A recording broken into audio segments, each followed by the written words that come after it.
Temos dois grupos de colegas que ainda estão a vir das províncias. Há um grupo que há de chegar hoje, que possivelmente há outro grupo de Niassa que há de chegar amanhã.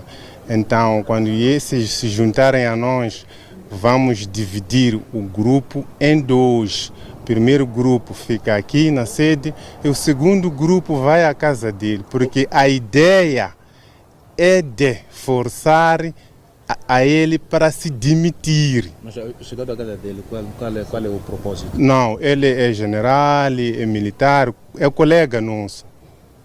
Havemos de ter a mesma língua, porque ele é militar. Está mal. Essa é a nossa razão de estarmos aqui, porque a vida da Renamo está mal. O partido está indo à falência, porque na Renamo há dois grupos.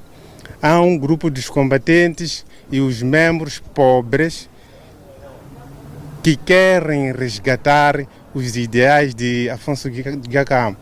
E há um outro grupo bem vestidos, acadêmicos, que o partido para eles não lhes interessa. O que lhes interessa é ter qualquer coisa a fim do mês para sustentar a família.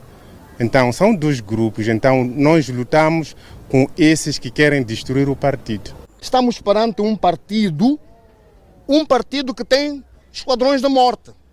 Eu trago aqui este assunto à ribalta. Nós, combatentes da Renamo em Nampula, estamos a ser perseguidos por grupinhos que o senhor Ossufo montou.